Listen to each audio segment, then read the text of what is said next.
Salut tout le monde, c'est H. Donc aujourd'hui on se retrouve en direct. Oui, je parle au début de vidéo, ce n'est pas juste de la lecture, parce qu'aujourd'hui on est sur Azir. Et Azir c'est un personnage qui a un lore très dense. Donc juste à voir sa bio déjà, on est sur une bio de 15 minutes, je sais pas combien de temps ça fera au final dans la vidéo, mais c'est une bio très longue. Donc je voulais parler un petit peu en début de vidéo pour vous dire que j'étais très content de parler d'Azir parce que franchement, s'il y a une histoire qu'il fallait retenir pour moi, ça serait celle-là.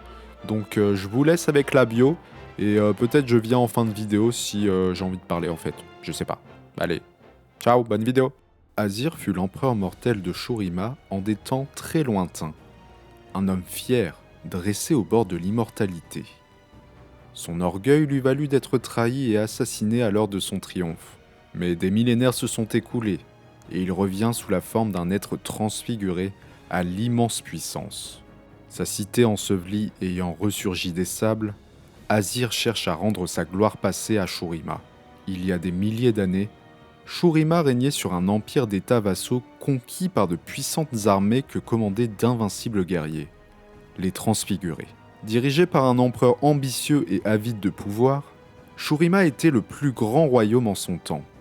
Une terre fertile, enrichie par les bénédictions du soleil que représentait un grand disque au sommet du temple de la capitale. Dernier né négligé de l'empereur, Azir n'était pas destiné à la grandeur. Il avait tant de frères aînés que ses chances de devenir empereur un jour étaient nulles. Il était condamné à devenir prêtre, ou à dépérir dans un obscur rôle de gouverneur au fond d'une province lointaine. Enfant mince et appliqué, il passait plus de temps à étudier les textes de la grande bibliothèque de Nasus qu'à s'entraîner au combat sous l'autorité sévère de Renekton, le héros transfiguré. Parmi les parchemins, les rouleaux et les tablettes, Azir rencontra un petit esclave qui fouillait chaque jour la bibliothèque pour y trouver les textes requis par son maître. Les esclaves de Shurima n'avaient pas le droit de porter de nom. Mais les deux jeunes garçons devinrent amis, et Azir, violant la loi, décida de baptiser son compagnon Xeras, celui qui partage. Il fit de Xeras son esclave personnel, tout en prenant garde de ne jamais le mettre en danger en révélant publiquement son nom.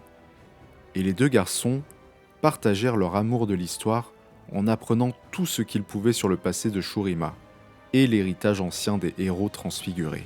Azir parcourait chaque année l'Empire avec son père, ses frères et Renekton. Lors d'un de ces voyages, la caravane impériale s'arrêta dans une oasis pour la nuit.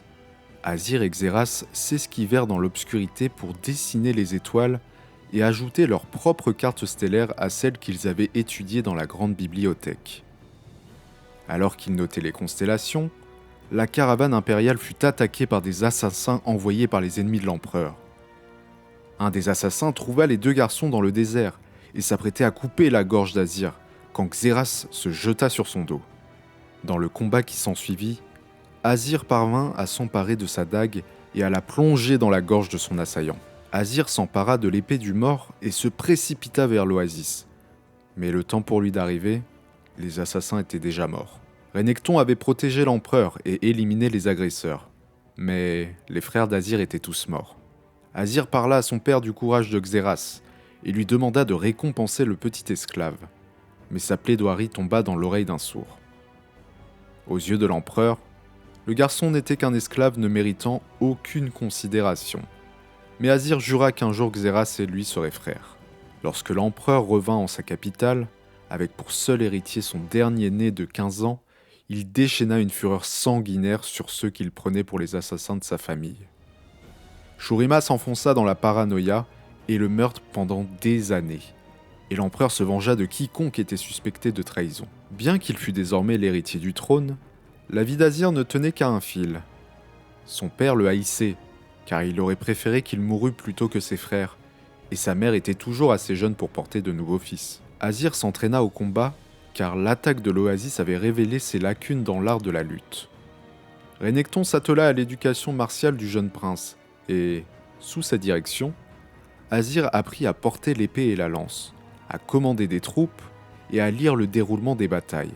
Le jeune héritier éleva Xeras, le seul confident en qui il eut confiance, au rang de conseiller. Pour l'encourager à mieux le servir, Azir chargea Xerath de chercher la connaissance partout où il la trouverait. Les années passèrent sans que l'impératrice ne parvienne à donner naissance à un enfant viable. Tant que l'impératrice restait infertile, Azir était en relative sécurité. Certains parmi les courtisans pensaient qu'une malédiction était à l'œuvre et certains murmuraient même que le jeune héritier en était le responsable.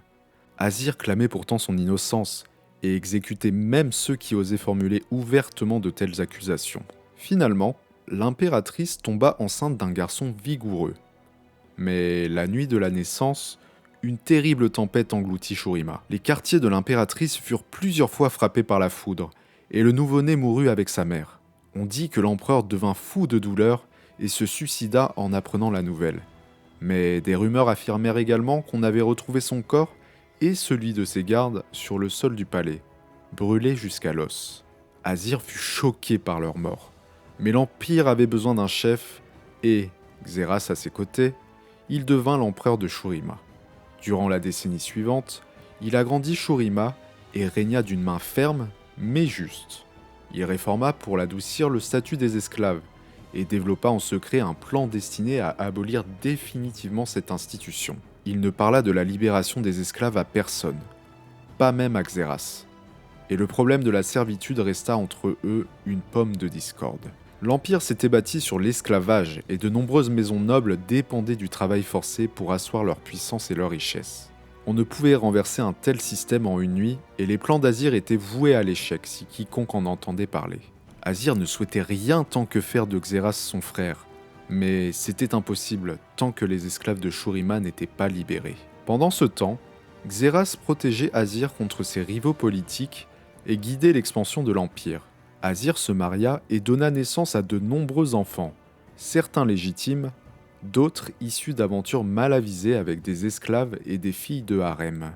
Xerath adhérait à la vision de l'empereur, bâtir un empire plus vaste que ce que le monde avait jamais connu.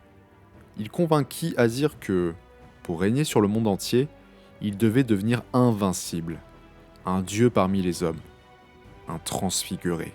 Alors que le royaume atteignait son apogée, Azir annonça qu'il allait participer au rituel de l'Ascension, que l'heure était venue pour lui de prendre sa place aux côtés de Nasus, de Renekton et de leurs illustres prédécesseurs. Nombreux furent ceux qui contestèrent cette décision. Le rituel de l'Ascension était extrêmement dangereux, et on le réservait généralement à ceux dont la mort était proche et qui avaient consacré leur existence à Shurima.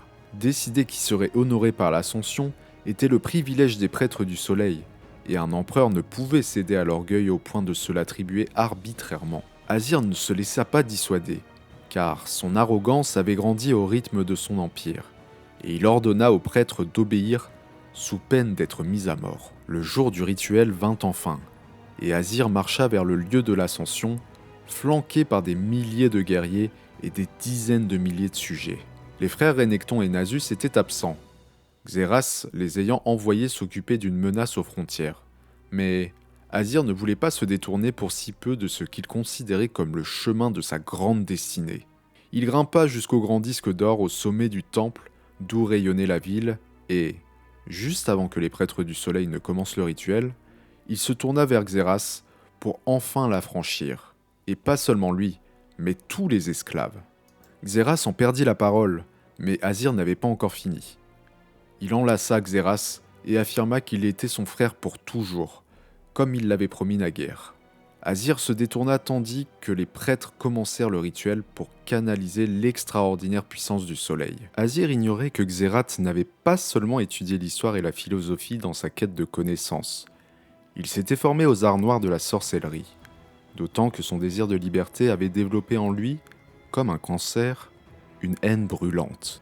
En plein milieu du rituel, l'ancien esclave déchaîna toute sa puissance et Azir fut éjecté de son estrade.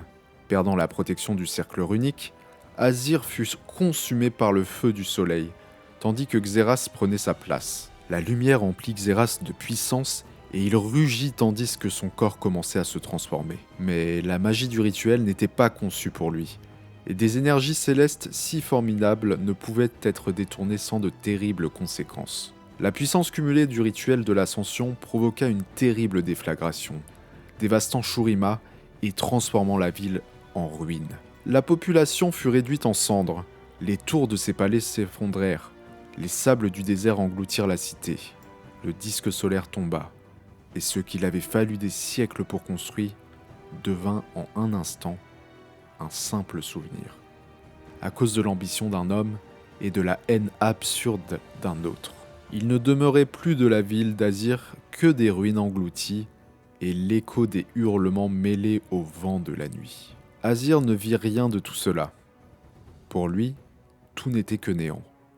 Ses derniers souvenirs n'étaient que douleur et feu. Il ignorait tout ce qui lui était arrivé, de ce que son empire était devenu. Il resta perdu dans l'oubli du temps qui passe pendant des millénaires, jusqu'à ce que le sang de son dernier descendant soit versé sur les ruines du temple et le ressuscite. Azir venait de renaître, mais il était toujours inachevé. Son corps n'était guère qu'une simple silhouette de poussière, uniquement maintenue par les derniers vestiges d'une volonté inébranlable. Retrouvant progressivement sa forme corporelle, Azir erra parmi les ruines et tomba sur le cadavre d'une femme, un couteau traîtreusement enfoncé dans son dos. Il ne la connaissait pas, mais reconnut dans ses traits l'écho lointain de sa lignée. Il n'avait plus aucun rêve d'empire ni de puissance au moment où il souleva cet enfant de Shurima pour la porter jusqu'à ce qui avait été autrefois l'oasis de l'Aube. L'oasis était asséchée et abandonnée, mais à chaque pas fait par Azir, de l'eau claire jaillissait de nouveau. Azir immergea le corps de la femme dans les eaux vives de l'oasis et le sang fut lavé, ne laissant sur le corps qu'une mince cicatrice là où la lame l'avait transpercé. Cet acte désintéressé fit jaillir autour d'Azir une ardente colonne de magie shurimienne, faisant de lui l'être transfiguré qu'il avait autrefois cherché à devenir. La lumière immortelle du soleil l'emplit, lui sculptant une magnifique armure aux allures de faucon et lui conférant le pouvoir de commander au sable lui-même. Azir leva les bras et sa cité en ruine secoua les siècles de poussière qui la recouvraient pour s'élever de nouveau des sables du désert. Le disque solaire se dressa une nouvelle fois et les eaux purificatrices coulèrent entre les temples, attirant de nouveau sur eux la lumière commandée par l'empereur. Azir monta les marches du temple du soleil, tissant les vents du désert pour recréer les derniers instants de la cité.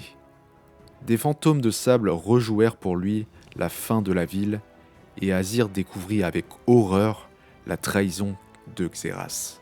Il pleura en voyant mourir sa famille et chuter son empire. Il ne comprenait que maintenant, des millénaires trop tard, la profonde de la haine que lui vouait son ancien ami et allié. Grâce à sa puissance et à sa prescience de transfiguré, Azir sentit la présence de Xerath, très loin aux confins du monde, et il invoqua une armée de guerriers de sable.